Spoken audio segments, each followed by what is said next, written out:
الحمد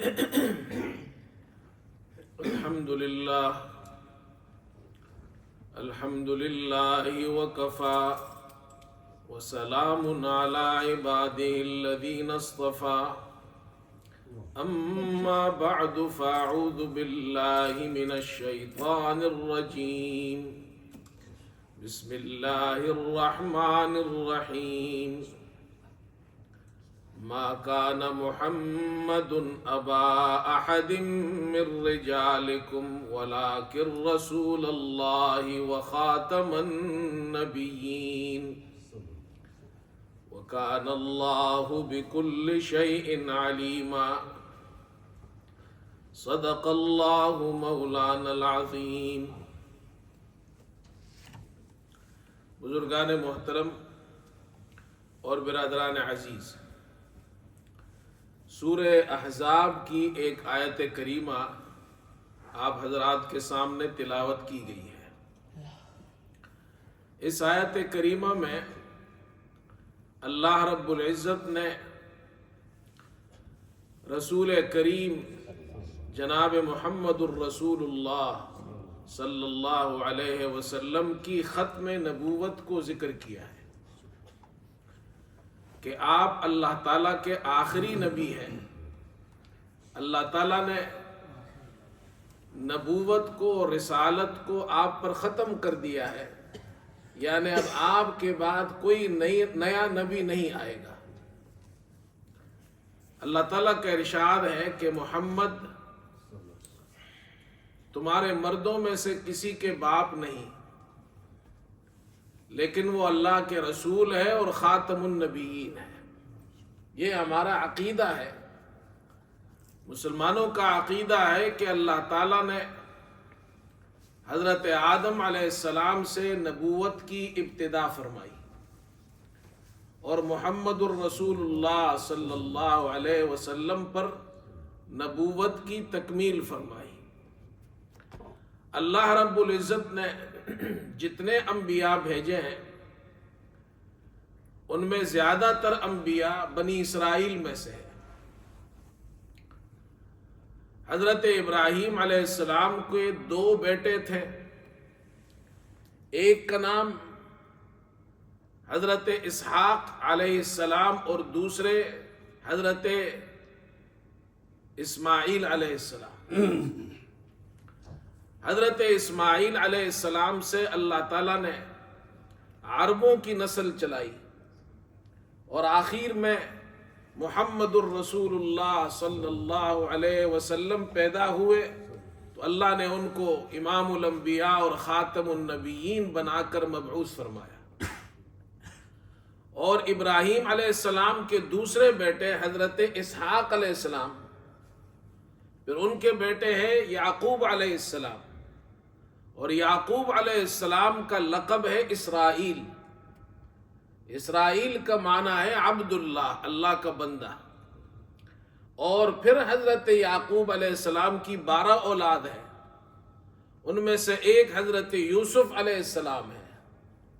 اللہ نے بنی اسرائیل میں جتنے بھی انبیاء بھیجے، جتنے بھی رسول بھیجے، وہ تمام کے تمام ان کو بنی اسرائیل کے نبی اور رسول کہا جاتا ہے. اور یہ حضرت عیسیٰ علیہ السلام تک بنی اسرائیل میں اللہ نے نبوت اور رسالت کا سلسلہ جاری رکھا. ان میں بہت سے انبیاء آئے، سب سے زیادہ نبی اور رسول بنی اسرائیل میں آئے. یہاں سوال یہ پیدا ہوتا ہے کہ اللہ تعالیٰ نے بنی اسرائیل میں بہت زیادہ انبیاء اور رسول بھیجے، اور بنی اسماعیل میں حضرت اسماعیل علیہ السلام کی اولاد میں صرف ایک رسول آئے، وہ بھی امام الانبیاء خاتم النبیین محمد الرسول اللہ صلی اللہ علیہ وسلم. تو اس کی کیا وجہ ہے کہ بنی اسرائیل میں انبیاء کی کثرت ہے، رسولوں کی کثرت ہے، اور بنی اسماعیل میں ایک نبی آئے ہیں. امام راضی رحمۃ اللہ علیہ اس کا جواب دیتے ہیں، بڑا خوبصورت جواب دیتے ہیں. امام راضی بہت بڑے آدمی تھے، امام راضی نے تفسیر لکھی ہے جن کو ہم اور آپ تفسیر رازی کہتے ہیں. یہ جو تفسیر ہے یہ بڑی کام کی تفسیر ہے. بعض لوگ امام راضی کی تفسیر پر بہت سی باتیں کرتے ہیں، اعتراضات کرتے ہیں، کہتے ہیں فی کل شیء الا التفسیر، کہ امام راضی کی تفسیر میں سب کچھ ہے سوائے تفسیر کے. کہتے ہیں اس میں تفسیر کوئی نہیں. لیکن ایسی بات نہیں. امام راضی بڑا آدمی ہے، اس کی تفسیر بڑی تفسیر ہے. یہاں ہمارے یہاں آکسفورڈ میں، آپ حضرات جانتے ہیں آکسفورڈ یونیورسٹی ہے، یہاں پر غیر مسلم، ایسے غیر مسلم ہیں جن کا مطالعہ اتنا وسیع ہے، وہ اسلامی کتابوں کا مطالعہ کرتے ہیں، اس پر پی ایچ ڈی کرتے ہیں. یہاں آکسفورڈ میں، آکسفورڈ یونیورسٹی میں ایک غیر مسلم ہے جس کا مطالعہ اتنا وسیع ہے کہ وہ کہتا ہے میں نے تفسیر رازی 3 مرتبہ بالاستیعاب دیکھی ہے. تفسیر رازی اتنی بڑی کتاب ہے، کئی جلدوں پر. عام مولوی اور عام عالم اس کو 1 مرتبہ دیکھ لے تو بہت بڑی بات ہے. وہ کہتے ہیں میں نے 3 مرتبہ دیکھی ہے، 3 مرتبہ پڑھی ہے، مجھے پتہ چلے امام راضی کا طریقہ استدلال کیا ہے. اتنا بڑا آدمی ہے امام راضی. اس کی تفسیر، اور یہ ایسی تفسیر ہے کہ قرآن پر جتنے بھی سوالات ہیں، جتنے بھی اعتراضات ہیں مخالفین کی طرف سے ہو سکتے ہیں، امام راضی نے وہ سب لکھے ہیں، سب کے جوابات دیے ہیں. یہ کمال کا کام کیا ہے. عقلی اور منطقی جوابات دیے ہیں. اور آج کل تو زمانہ، ہم یہاں رہتے ہیں تو یہاں تو عقلی اور منطقی جوابات ہی دینے پڑتے ہیں. اس لیے علماء کو اس تفسیر کو دیکھنا چاہیے. اور اس تفسیر میں امام راضی فرماتے ہیں، اس سوال کا جواب دیتے ہیں کہ بنی اسرائیل میں اللہ نے کثرت سے انبیاء بھیجے، کثرت سے رسول بھیجے، اور بنی اسماعیل میں اللہ نے ایک نبی بھیجے محمد الرسول اللہ صلی اللہ علیہ وسلم کو. اس کی کیا وجہ ہے؟ تو امام راضی فرماتے اس کی وجہ یہ، بنی اسرائیل میں ایک طویل زمانہ حضرت یعقوب علیہ السلام سے، حضرت اسرائیل سے، ان کی اولاد میں حضرت عیسیٰ علیہ السلام تک ہزاروں نبی آئے، کثرت سے نبی آئے، رسول آئے، کثرت سے بھیجے. لیکن دوسری طرف بنی اسماعیل میں اللہ نے ایک رسول بھیجا ہے، محمد الرسول اللہ صلی اللہ علیہ وسلم کو. وہاں کثرت سے نبی آئے ہیں طویل زمانے میں، یہاں ایک نبی آئے ہیں، لیکن اللہ نے اس ایک نبی کو قیامت تک کے لیے پورا زمانہ دے دیا ہے کہ آپ پورے زمانے کے نبی آپ ہیں، قیامت تک کے لیے نبی آپ ہیں. یہ اعزاز اللہ نے محمد صلی اللہ علیہ وسلم کو عطا فرمایا. اس کو کہتے ہیں عقیدہ ختم نبوت. ہمارے بچوں کو، نوجوانوں کو یہ معلوم ہونا چاہیے رسول اللہ صلی اللہ علیہ وسلم کی بڑی شان ہے. اللہ نے ان کو بڑی اعلیٰ شان عطا فرمائی، بڑا اونچا مقام عطا فرمایا. تلک الرسل فضلنا بعضهم على بعض منهم من کلم اللہ ورفع بعضهم درجات. اللہ نے بہت سے رسول بھیجے، لیکن رسولوں کے درمیان اللہ تعالیٰ نے بعض کو بعض پر فضیلت دی ہے. حضرت موسیٰ علیہ السلام کلیم اللہ ہے، حضرت ابراہیم خلیل اللہ ہے، حضرت عیسیٰ روح اللہ ہے، لیکن محمد صلی اللہ علیہ وسلم رسول اللہ ہے. اللہ نے آپ کو تمام انبیاء پر فضیلت عطا فرمائی ہے. اور آپ کی شان کیا ہے؟ ہمارے استاذ شیخ الحدیث حضرت مولانا سلیم اللہ خان صاحب رحمۃ اللہ علیہ، ان سے ہم نے بخاری پڑھی ہے. تو بخاری شریف میں انہوں نے ایک جگہ ارشاد فرمایا کہ شیخ الاسلام علامہ شبیر احمد عثمانی رحمۃ اللہ علیہ، یہ بہت بڑے اللہ کے ولی گزرے ہیں اور بہت بڑے عالم گزرے ہیں علماء دیوبند میں. کہتے ہیں ترجمان و شیخ الہند، شیخ الہند کے ترجمان تھے. شیخ الہند رحمت اللہ علیہ ان کی زبان تھے یہ، ان کے ترجمان تھے یہ. انہوں نے شیخ الہند رحمت اللہ علیہ کی ترجمانی کی ہے.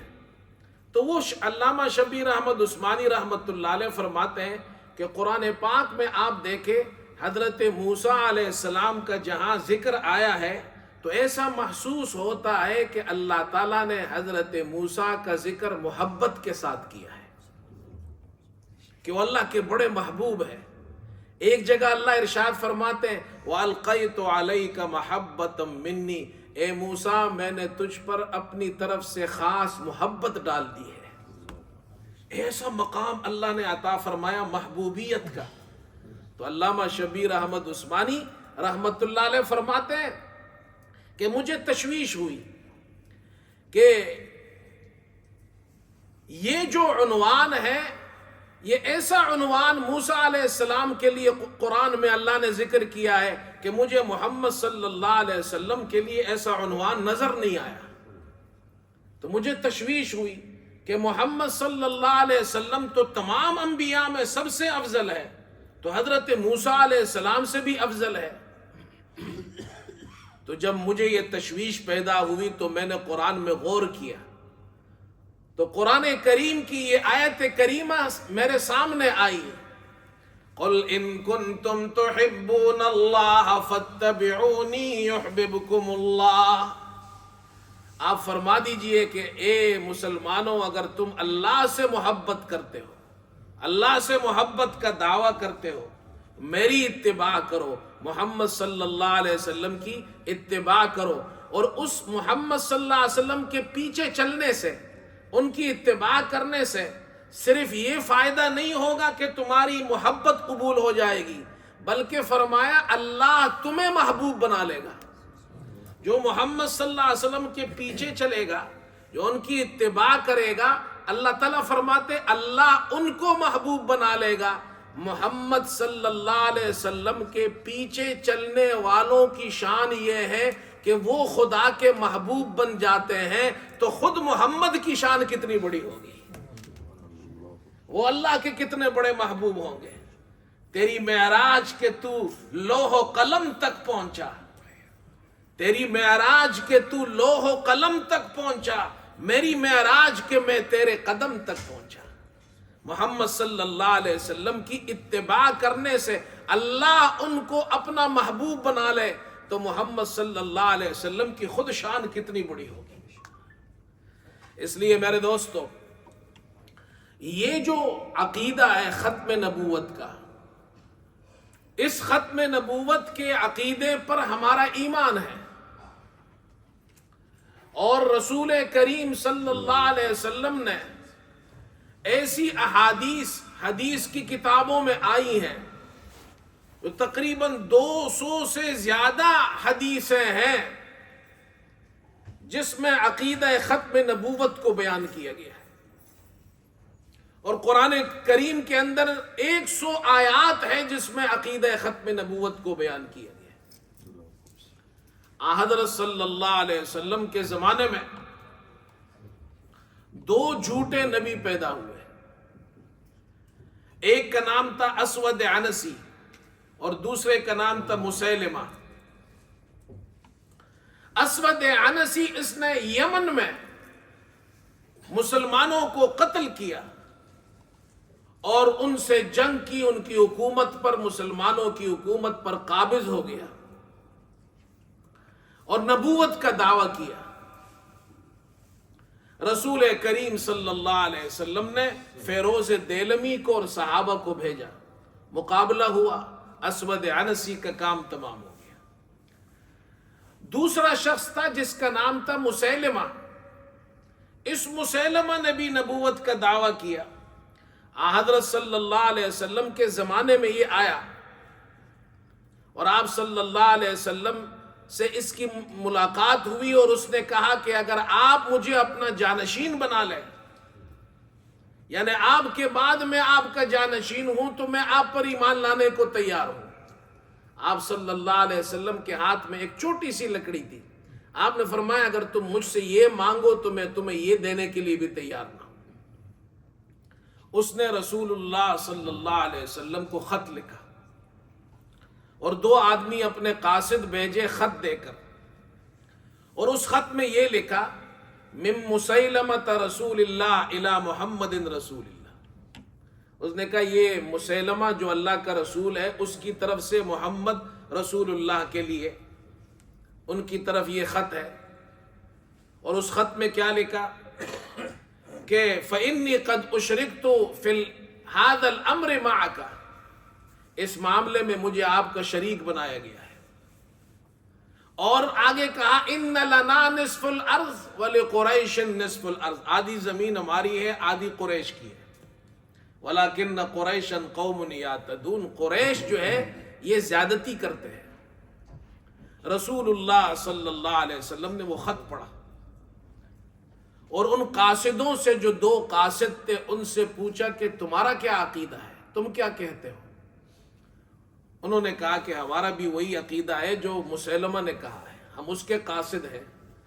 رسول اللہ صلی اللہ علیہ وسلم نے فرمایا لولا ان الرسل لا تقتل لضربت اعناقکما، اگر قاصدوں کو قتل نہیں کیا جاتا تو میں تمہاری گردنیں اڑا دیتا۔ پھر آپ نے خط لکھا، مسیلمہ کو خط لکھا من محمد رسول اللہ الی مسیلمۃ الکذاب، یہ خط محمد صلی اللہ علیہ وسلم کی طرف سے ہے جھوٹے مسیلمہ کو، کذاب جو سب سے بڑا جھوٹا ہے، اور والسلام علی من اتبع الہدی، ہدایت کی اتباع کرنے والے پر سلام ہو۔ آپ نے مسیلمہ پر سلام نہیں کہا، اور فرمایا ان الارض للہ یورثها من یشاء من عبادہ والعاقبۃ للمتقین، زمین یہ اللہ کی ملکیت ہے، اللہ جسے چاہے عطا فرمائے، اور بہترین انجام متقین کے لیے ہے۔ حضرت صلی اللہ علیہ وسلم نے اپنے ایک صحابی کو حبیب بن زید کو مسیلمہ کی طرف بھیجا۔ جب یہ حبیب بن زید رضی اللہ عنہ وہاں پہنچے تو مسیلمہ نے حبیب بن زید سے پوچھا کہ کیا تم یہ گواہی دیتے ہو کہ محمد صلی اللہ علیہ وسلم اللہ کے رسول ہے؟ اس نے کہا ہاں میں گواہی دیتا ہوں۔ پھر کہا کہ کیا تم یہ گواہی دیتے ہو کہ میں مسیلمہ بھی اللہ کا رسول ہوں؟ تو حبیب بن زید نے کہا کہ میں بہرا ہوں، میں تمہاری بات نہیں سنتا۔ وہ بار بار یہی کہتا تھا، اور حبیب بن زید کہتے تھے میں تمہاری بات نہیں سنتا، میں یہ گواہی نہیں دیتا، میری گواہی تو یہ ہے کہ محمد صلی اللہ علیہ وسلم اللہ کے رسول ہے، آخری رسول ہے، آپ کے بعد کوئی نیا نبی نہیں آئے گا۔ تو اس نے مسیلمہ کے جسم کا ایک ایک ٹکڑا کاٹنا شروع کیا، ایک ایک ٹکڑا، اور پوچھتا تھا کیا تم گواہی دیتے ہو میں اللہ کا رسول ہوں؟ وہ کہتا ہے، وہ جواب میں کہتے میں بہرا ہوں، یہ دوسرا ٹکڑا کاٹتے ہیں۔ پھر پوچھتے، وہ جواب میں کہتا کہ میں تمہاری بات نہیں سنتا، وہ دوسرا ٹکڑا کاٹتے کاٹتے کاٹتے کاٹتے پورا جسم کاٹ دیا۔ لیکن حبیب بن زید نے عقیدہ ختم نبوت پر اپنے آپ کو باقی رکھا، استقامت کے ساتھ قائم رہے، یہاں تک کہ وہ شہید کر دیے گئے، ان کے جسم کے ٹکڑے ٹکڑے ہو گئے۔ آج میرے دوستو عقیدہ ختم نبوت بیان کرنا بہت آسان ہے، لیکن ایک زمانہ ایسا بھی گزرا ہے کہ صحابہ نے، ہمارے اسلاف نے اس عقیدے کے لیے بڑی قربانیاں دی ہے۔ یہ عقیدہ اسلامی ضروریات میں سے ہے، ضروریات دین میں سے ہے۔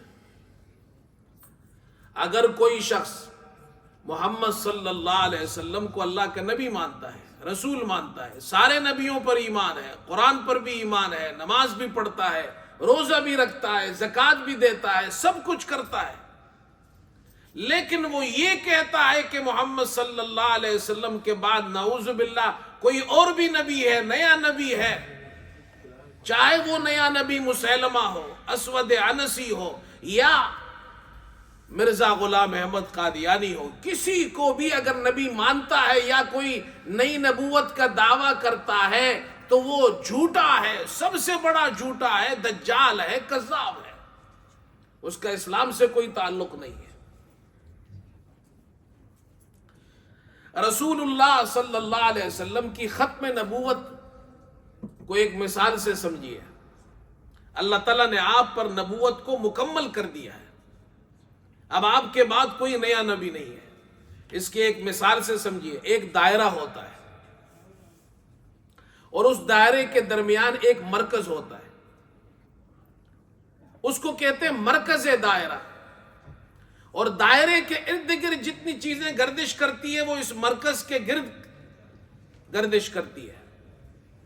مثال کے طور پر آپ گھڑی کو دیکھیں، گھڑی ایک دائرہ ہے، اس کے درمیان میں ایک مرکز ہے، اس میں گھڑی کی سوئیاں ہیں، گھنٹے والی سوئی بھی ہے، منٹ والی سوئی بھی ہے، اور سیکنڈ والی سوئی بھی ہے۔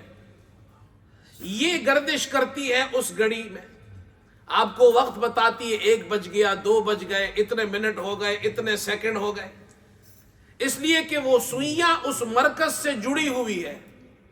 آپ کو وقت بتاتی ہے، صبح کا وقت ہے، شام کا وقت ہے، کون سا گھنٹہ ہے، کتنے منٹ ہوئے ہیں، کتنے سیکنڈ ہوئے ہیں، یہ گھڑی آپ کو وقت بتا رہی ہے، بالکل ٹھیک بتاتی ہے، اس لیے کہ مرکز سے وہ جڑی ہوئی ہے تمام سوئیاں۔ لیکن اگر وہ مرکز سے ان سوئیوں کا تعلق ختم ہو گیا، وہ مرکز سے وہ سوئیاں نکل گئی، تو وہ آپ کو ٹائم نہیں بتا سکتی۔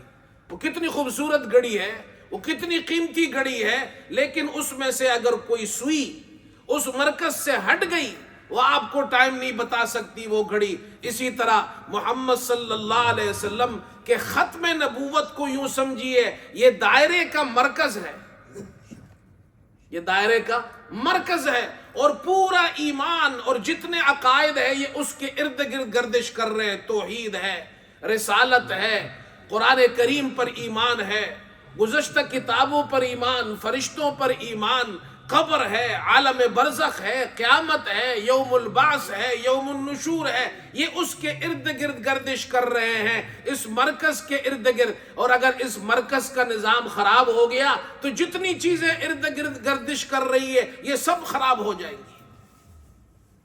یہ اس مرکز سے جڑی ہوئی ہے۔ اگر کوئی شخص عقیدہ ختم نبوت پر ایمان نہیں رکھتا ہے، مرکز سے ہٹ گیا، وہ اس کی زندگی کی گھڑی ختم ہو گئی، اس کی زندگی کی گھڑی جو ہے رک گئی، اس کی ایمان کی گھڑی خراب ہو گئی، اس کی ایمان کی گھڑی اب وقت نہیں بتا سکتی ہے، وہ رک چکی ہے۔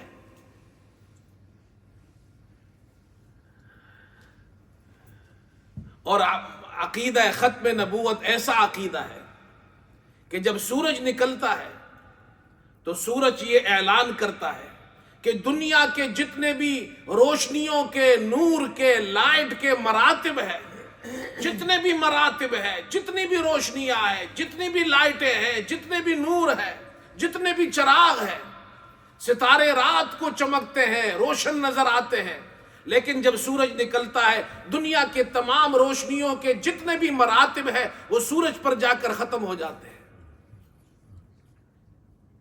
اسی طرح محمد الرسول اللہ صلی اللہ علیہ وسلم کو جب اللہ نے مبعوث فرمایا تو آپ کی مثال ہے سراجم منیرہ، وہ روشن چراغ ہے کہ جتنے بھی انبیاء آپ سے پہلے گزرے ہیں وہ تمام روشنیاں اللہ نے آپ میں مدغم کر دی ہے۔ اب یہ روشنی ہے، اس سے نور حاصل کرو، اب کوئی اور روشنی نہیں ہے۔ اللہ اکبر۔ اسی لیے رسول اللہ صلی اللہ علیہ وسلم نے ارشاد فرمایا لو کان موسیٰ حیا لما وسعہ الا اتباعی، اگر حضرت موسیٰ علیہ السلام بھی زندہ ہوتے، میرے زمانے میں ہوتے، اللہ کے پیارے نبی محمد صلی اللہ علیہ وسلم فرماتے ہیں حضرت موسیٰ کلیم اللہ ہے، اللہ نے ان کو تورات عطا فرمائی، بنی اسرائیل کے جلیل القدر پیغمبر گزرے، اگر حضرت موسیٰ میرے زمانے میں ہوتے لما وسعہ الا اتباعی، وہ حضرت موسیٰ بھی میری اتباع کرتے، میرے امتی ہوتے۔ یہ شان ہے آپ کی۔ اور قیامت سے پہلے حضرت عیسیٰ علیہ السلام آئیں گے، وہ بھی محمد صلی اللہ علیہ وسلم کے امتی بن کر آئیں گے، آپ کی شریعت کی اتباع کریں گے۔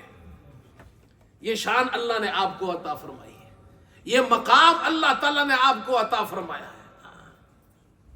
اور میرے دوستو، ہمارے اسلاف نے بڑی قربانیاں دی ہیں اس کے لیے، اس عقیدے کے لیے۔ آپ کو پتہ ہے، ہونا چاہیے کہ ہندوستان میں ایک شخص تھا جس کا نام تھا مرزا غلام احمد قادیانی۔ یہ 1839 یا 40 میں پیدا ہوا۔ پھر اس نے آہستہ آہستہ مختلف دعوے کرنا شروع کیے.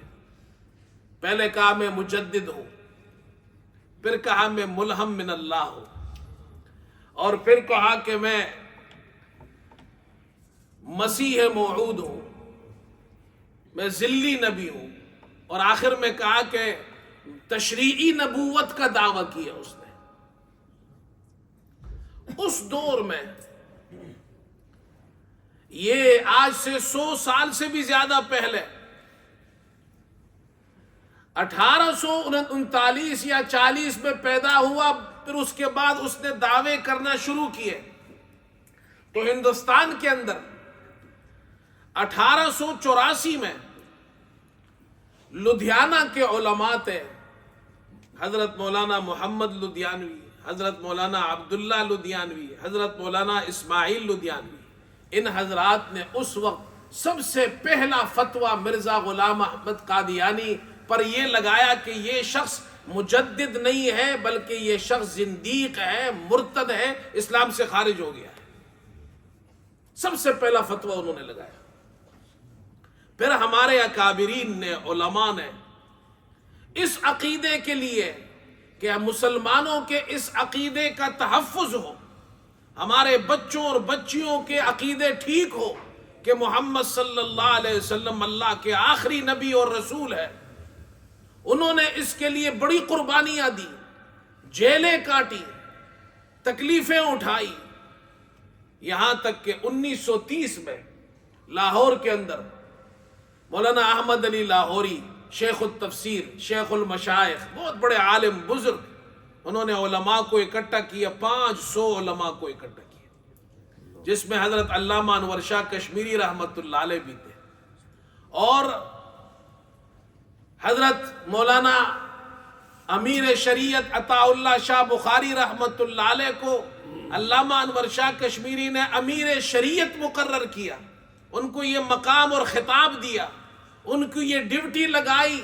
اللہ تعالیٰ نے ان کو خطابت کا ملکہ اور جوہر عطا کیا تھا کہ شاہ صاحب جب تقریر کرتے تھے پوری رات تقریر کرتے تھے، لوگ بیٹھے رہتے تھے. اور حضرت شاہ صاحب کو پھر اللہ نے ان سے یہ کام لیا، اس عقیدے کے لیے انہوں نے پھر قربانیاں دی، جیلیں کاٹی، تکلیفیں اٹھائی. یہاں تک کہ شاہ صاحب کی جب تقریر ہوتی تھی تو مجمع کی حالت یہ ہوتی تھی. ایک مرتبہ شاہ صاحب تقریر فرما رہے تھے لاہور میں شاہ صاحب تقریر فرما رہے ہیں، کہتے لاہور والوں تم میں سے کوئی شخص ہے، سر سے ٹوپی اتاری. شاہ صاحب نے ٹوپی اتاری، ہوا میں لہرائی، کہا تم میں سے کوئی ایسا ہے جو میری ٹوپی لے جا کر خواجہ ناظم الدین کے قدموں میں رکھ دے. شاہ صاحب تو سید ہے، امیر شریعت ہے، شاہ ہے، اللہ کا ولی اور درویش ہے. کہا یہ میری ٹوپی ہے، عطا اللہ شاہ بخاری کی ٹوپی، آج تک کسی کے سامنے نہیں گری ہے، لیکن میں اپنی ٹوپی تمہیں دیتا ہوں، خواجہ نظام الدین کے قدموں میں ڈال دو. وہ وزیر اعظم تھا، اس کے قدموں میں ڈال دو اور اس سے کہو کہ ہم تمہارے حریف نہیں، تمہارا مقابلہ نہیں کرتے، ہم تمہاری سیٹ تم سے نہیں چھینتے، ہم تمہارا ووٹ تم سے نہیں چھینتے، ہم کچھ بھی نہیں چاہتے ہیں، بلکہ اگر تمہارے بیت المال میں اگر سور ہو، سوروں کا ریوڑ ہو اور ریوڑ چلانے کے لیے کوئی نہ ہو تو میں عطا اللہ شاہ بخاری تمہارے سوروں کے ریوڑ چلانے کے لیے بھی تیار ہوں. بس اتنا کام کر دو کہ پاکستان میں قانون بنا دو کہ عقیدہ ختم نبوت کا تحفظ ہو جائے. یہ قانون بنا دو، دستار ختم نبوت کی کوئی توہین نہ کرے. یہ شاہ صاحب تھے. اللہ اکبر. اللہ تعالیٰ نے ان کی اس قربانیوں کو، اور وہ شاہ صاحب کیا تھے، شاہ صاحب کی حالت یہ تھی، شاہ صاحب کے کپڑوں میں کئی پیوند لگے ہوتے تھے. غربت میں ساری زندگی گزاری، کوئی پراپرٹی جائیداد نہیں بنائی، دنیا سے چلے گئے. یہاں تک لکھا ہے کہ ایک مرتبہ جب پاکستان بن گیا، پاکستان بننے کے بعد کسی نے کہا ہم آپ کو حج پر بھیجتے ہیں. شاہ صاحب تو خود ان کے پاس اتنے پیسے نہیں تھے حج پر جائے. کہا ہم آپ کو حج پر بھیجتے ہیں، ہم آپ کا خرچہ اٹھاتے ہیں. شاہ صاحب نے جواب دیا، اور کیا جواب دیا؟ کہا میں حج پر جاؤں گا، مکہ جاؤں گا، بیت اللہ کا طواف کروں گا، حج کے بعد مدینے جاؤں گا، سرکار دو عالم صلی اللہ علیہ وسلم کے روضے اقدس پر جا کر کہوں گا الصلاۃ والسلام علیک یا رسول اللہ، میرے نانا پر، اپنے نانا پر سلام پڑھوں گا۔ جب میں سلام پڑھوں گا، اگر میرے نانا نے مجھ سے پوچھ لیا کہ اے عطا اللہ تو مجھ پر سلام پڑھنے آیا ہے اور پاکستان میں قادیانی ختم نبوت کا میرے اس عقیدے کی توہین کر رہے ہیں، اس کا انکار کر رہے ہیں، تو یہاں سلام پڑھنے آیا تو میں کیا جواب دوں گا؟ یہ تھے عطا اللہ شاہ بخاری۔ ان علماء کی محنتیں ہیں میرے دوستو، ان کی قربانیاں ہیں، آج ہم انگلینڈ میں بیٹھے ہیں اور الحمدللہ اس عقیدے کو بیان کر رہے ہیں۔ آج ہم انگلینڈ میں بیٹھے ہیں، ہمارے بچے مسلمان ہیں۔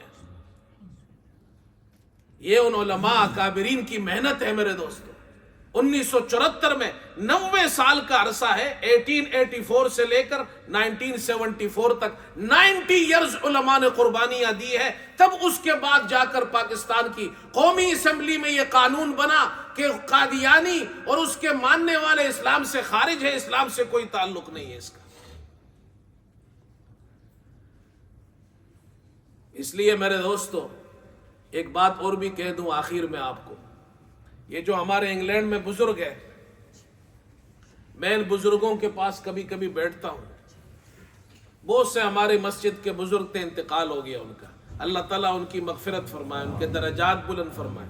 اور یہ جو ہمارے نوجوان ہیں ان سے بھی کہتا ہوں بزرگوں کے پاس بیٹھا کرو، ان بزرگوں کے پاس جو واقعات ہوتے ہیں، جو تاریخ ہوتی ہے، وہ کتابوں میں نہیں ملے گی آپ کو، سچی بات بتا رہا ہوں۔ انہوں نے جو کچھ دیکھا ہے وہ کتابوں میں نہیں ملے گا آپ کو۔ یہاں جو بزرگ آئے ہیں، آپ اپنے بزرگوں سے پوچھیں جو 1960 میں آئے ہیں یہاں پہ،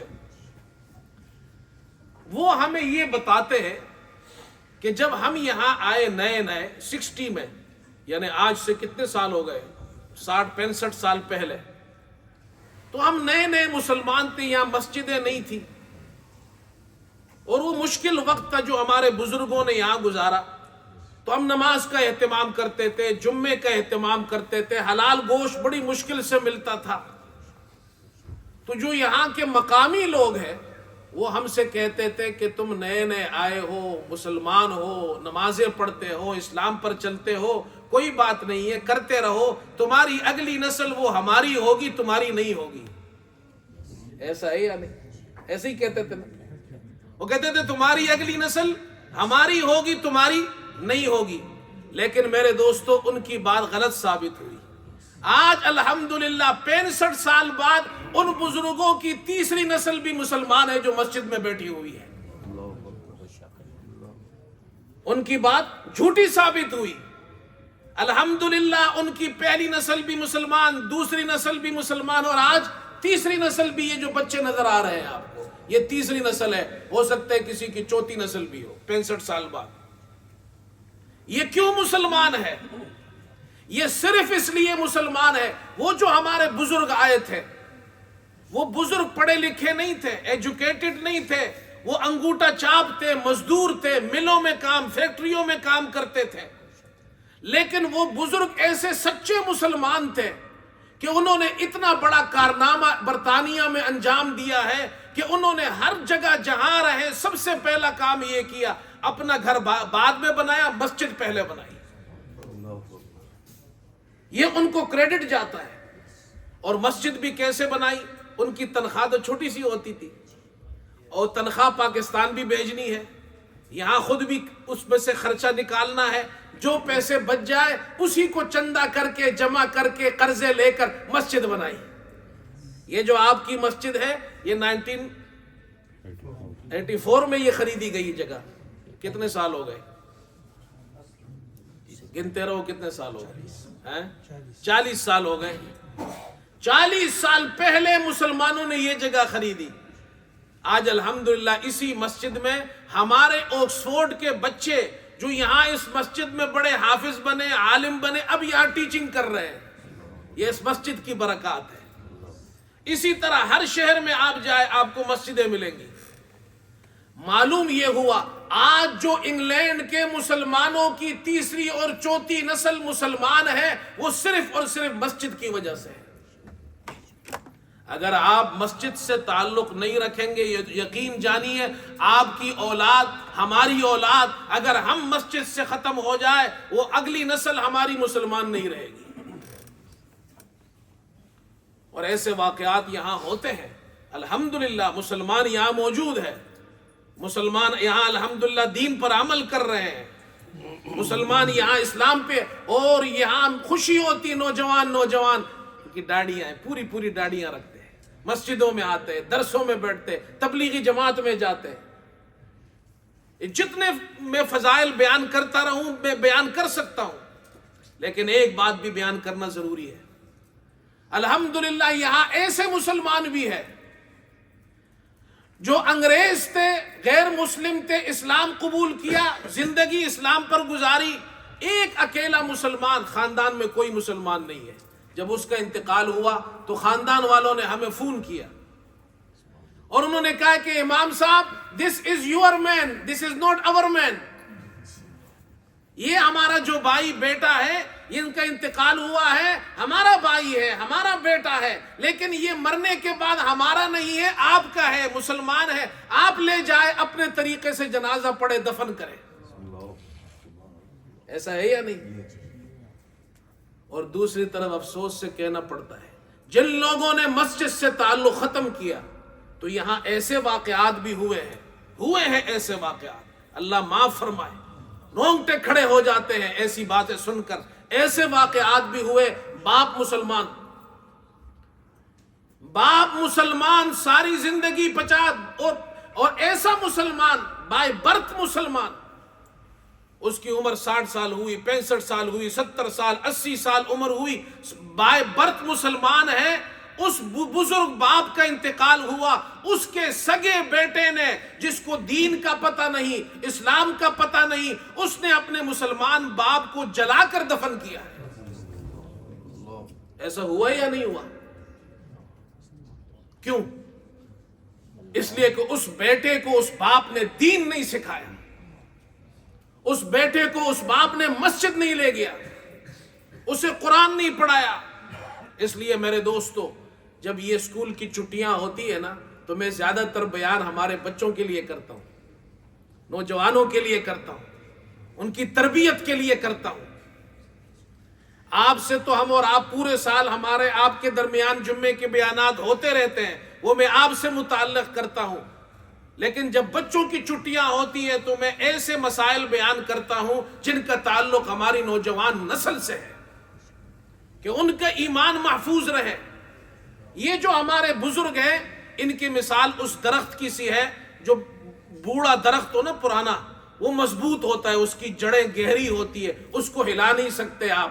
وہ تو مسلمان ہے، کوئی بوڑھا قادیانی نہیں بنے گا، کوئی بوڑھا مسلمان قادیانی نہیں بنے گا، رافضی نہیں بنے گا، جس کا عقیدہ ٹھیک ہے، سنی ہے، سنت پر رہے گا، بدعت پر نہیں رہے گا، اسی پر انشاءاللہ اللہ اس کو موت عطا کرے گا۔ لیکن یہ جو ہمارے بچے ہیں، نوجوان ہیں، ان کی مثال اس پودے کی طرح ہے جو ابھی کبھی ہوا میں اس طرف جاتا ہے، کبھی ہوا میں اس طرف جاتا ہے، ابھی وہ کمزور پودا ہے، درخت نہیں بنا ہے۔ خطرہ ہے کہ یہ بچے ضائع ہو جائیں، یہ بچے ڈرگز میں جاتے ہیں، اپنے بچوں کی حفاظت کریں، ان بچوں کو گھروں میں سکھائے، وقت دیں ان کو، ہمارے بچوں کا عقیدہ ٹھیک ہو۔ 3 بڑے عقیدے ہیں جو اپنے بچوں کو سکھائے۔ وقت ہو گیا، بس میں اسی پہ ختم کرتا ہوں۔ 3 کام ضرور کریں۔ ایک عقیدہ یہ سکھائے اللہ ایک ہے، اللہ کے ساتھ کوئی شریک نہیں ہے، حضرت عیسیٰ علیہ السلام اللہ کے بیٹے نہیں ہے، اللہ کے نبی ہیں، یہ عقیدہ سکھائے۔ دوسرا عقیدہ یہ سکھائے محمد صلی اللہ علیہ وسلم اللہ کے آخری نبی ہے، اللہ کے آخری نبی، اور آپ کے بعد کوئی نیا نبی نہیں آئے گا۔ حضرت عیسیٰ علیہ السلام آئیں گے لیکن وہ نئے نبی نہیں، پرانے نبی ہیں، اور جو بھی نبوت کا دعویٰ کرے وہ اسلام سے خارج ہے۔ تیسرا عقیدہ یہ سکھائے کہ ہم رسول اللہ صلی اللہ علیہ وسلم کے تمام صحابہ سے محبت کرتے ہیں۔ یہ اہل سنت والجماعت کا عقیدہ ہے کہ ہم تمام صحابہ سے محبت کرتے ہیں. یہ ہم میں اور روافض میں فرق ہے. ہم اہل بیت سے بھی محبت کرتے ہیں, رسول اللہ صلی اللہ علیہ وسلم کی ازواج مطہرات سے بھی محبت کرتے اور تمام صحابہ سے محبت کرتے. یہ تین بڑے عقیدے اپنے بچوں کو ضرور سکھائے. انشاءاللہ ہمارے بچے ہم نہیں ہوں گے جیسے ہمارے بزرگ آئے تھے 60 سال 65 سال پہلے. آج ان کی نسلیں محفوظ ہے. اگر ہم نے اپنے بچوں کی اچھی تربیت کی, ہم چلے جائیں گے انشاءاللہ 100 سال بعد بھی انگلینڈ میں ہمارے بچے دوسری تیسری نسل بھی انشاءاللہ اسی طرح مسجد میں آئیں گی جس طرح آ جاتی ہے. وآخر دعوانا الحمدللہ.